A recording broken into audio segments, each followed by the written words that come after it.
Hello everyone. So I'm back with one more problem on DC machines. So this time I'm solving tutorial 26.2, sorry, and problem number 11. So this is the problem taken from the book Electrical Technology Volume 2 by B.L. Tereja. The details of the book I have left in the description so you can see that. Okay, so let's work about the problem. So what do we have here? So the data that is given is that we have, just a minute, let me adjust book. Okay. So we have a 20 kilowatt 440 volt short shunt compound DC generator. So up to here, let me draw the diagram for it. Short shunt compound DC generator. So it's a DC generator, short shunt. So there will be a shunt winding, and then immediately there will be a armature. So as you know, this is the armature of the DC generator. So it is a generator, and these are the brushes, and then this is the armature resistance, which is just drawn outside for reference. Actually this resistance is inside the armature. Now this is the shunt field winding resistance.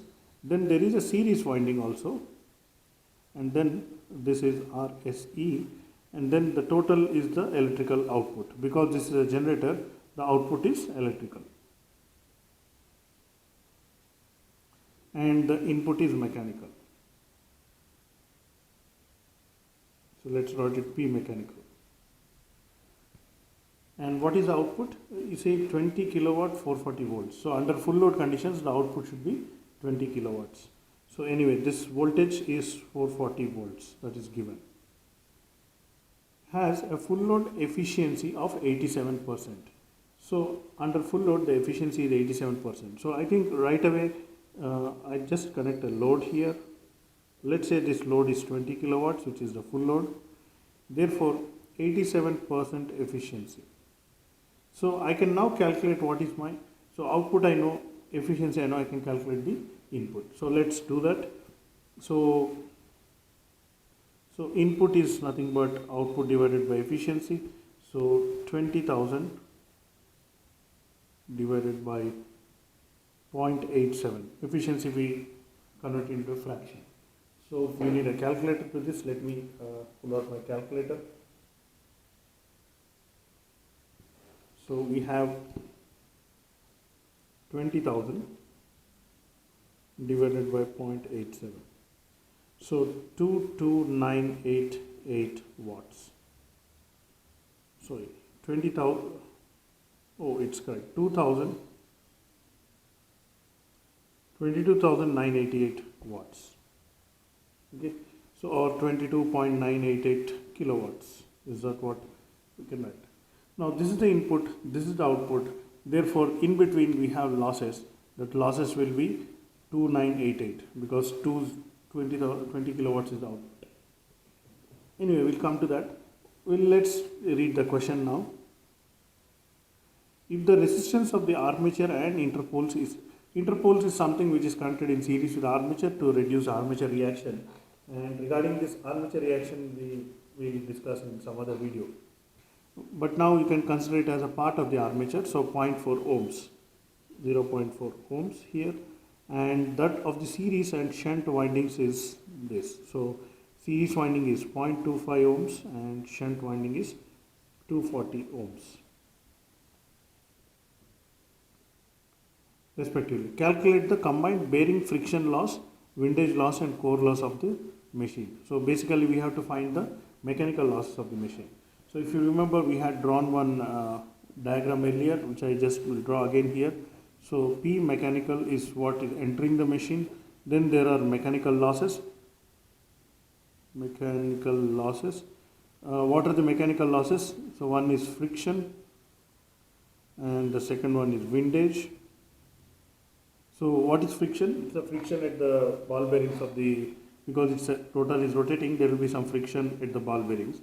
And windage is also the drag force because of the air which is inside the machine. So, and the another one is the core loss.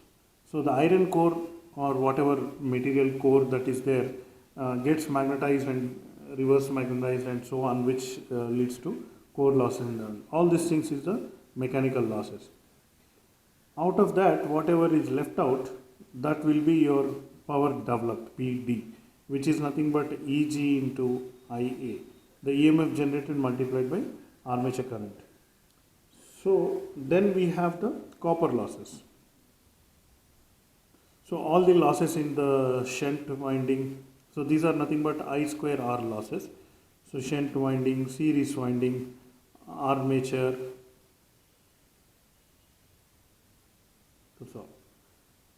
So whatever, wherever there is a current flowing in a wire will be losses, that losses will come under copper losses. Then whatever is there, that is the P output, which is the electrical output. In our problem, already P out is given, which is 20,000 watts or 20 kilowatts. P in mechanical input we just calculated here, so this is 22988 watts. So this much power is entering into the machine, some losses here, and then what is the power W? So either I can calculate the copper losses, then subtract from the add to the 20,000 so that I will get the power developed. So I can do that way to get PD, or I can find what is Eg and then multiply it with Ia, then I can find PD. So there are two ways of solving this problem. I think the easier way is to find out what is the Eg. So let me try and do that now. So come back to the circuit diagram. 20 kilowatt 440 volts. So what is the load current? That will be nothing but total load 20,000 divided by 440 volts. So that will be how much? So again let me use my calculator. So 20,000 divided by 440. So 45.45 amperes. So this is the current which is flowing in the load. Now the same current will flow in the series winding. So voltage drop in series winding. So that will be 45.45 into 0.25. This is basically IL into RAC. So this is all we are doing because this is a short shunt machine. Otherwise, if it was a long shunt machine, first I will find the armature current. But anyway, so let's do this. So into 0.25. So 11.36 volts. So this much voltage is dropped here. So 11.36 voltage drop. I think you should properly put the voltage, otherwise I'll just put the current. So current flows from high to low. Okay, so what is the voltage at this point? So this is nothing but the voltage at the output is 440 plus this voltage 11.36. I will get the armature voltage VA. So VA is nothing but 440 plus 11.36, which is 451.36 volts. Now this armature voltage is also the voltage appearing across the shunt winding. So therefore I can find out the shunt current. So what is the shunt current? 451.36 divided by 240. So let's do that. So 451.36 divided by 240. So I get 1.88 amperes. So 1.88 amperes of current is flowing into the shunt field winding, and the other current was 45.45. So therefore now I can calculate what is the armature current.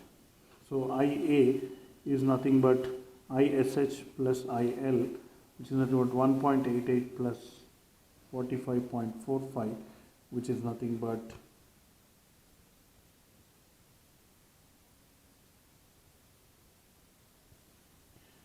47.33 amperes.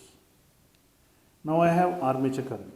Now what will be the voltage drop in the armature itself? So we drop in the armature. is nothing but IARA. So IARA will be 47.33 multiplied by 0.4, so into 47.33 into 0.4. So this is 18.93 volts. So this 18.93 volts is again the voltage drop, so which should be added to get the EG. So EG is the EMF generated. So that is EG is nothing but, we had this voltage, armature voltage 45136, so 451.36 plus 18.93. So how much voltage will I get? 451.36.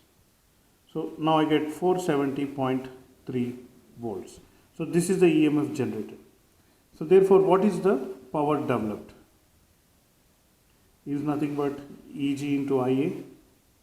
So 470.3 into 47.33. So that will be, so into 47.33, that will be 2259. 22259 watts. So let me put this number here. So you see this value is more than this value, and this value itself is more than this value.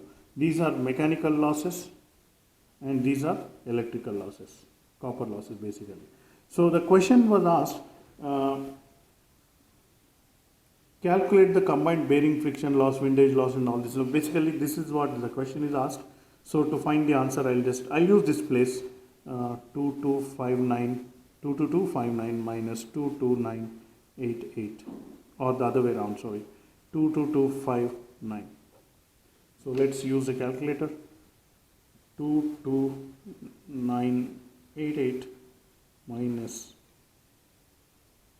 22259. So 729 watts. So this is the final answer that we are looking for. So let me highlight it here itself.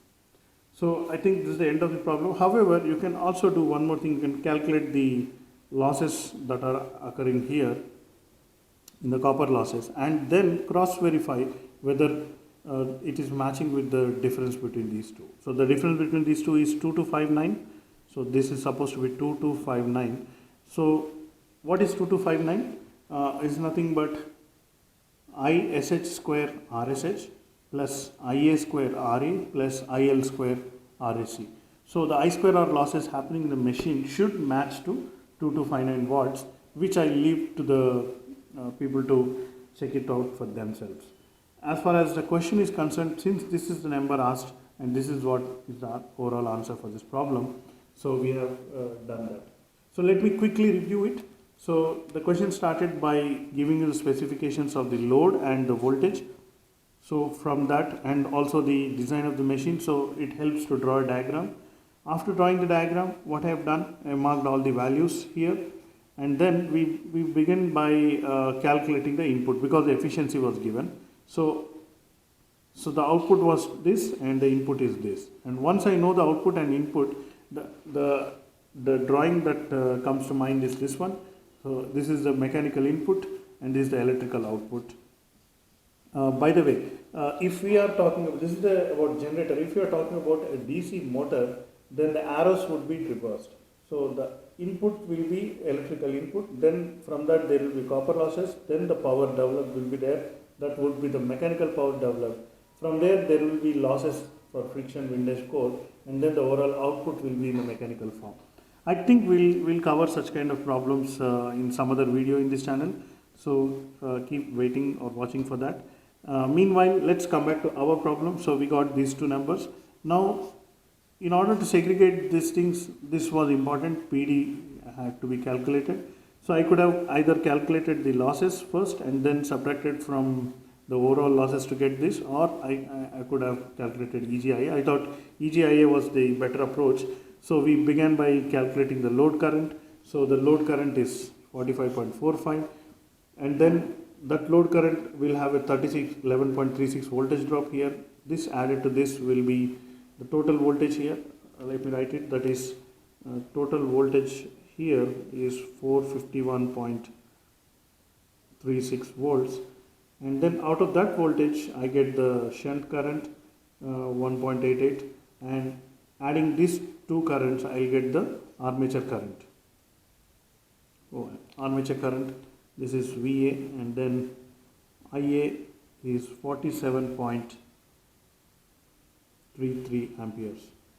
So from that again I calculate the drop in this, and then that drop I have added to the earlier armature voltage to get the EG, and finally EG was calculated to be 470.3, and from that EG into IA I calculate the power developed, which is written in the middle. And once this figure is there, simple subtraction from the input power, I get the overall answer, which is 729 for this problem. So I think I hope this is interesting for you. I hope you have learned something from this problem, how we can use the circuit diagram, how to use this kind of diagram showing the stages of power in a DC machine, and then how to solve this kind of problems. I think that's it for this video. We'll see more videos in future.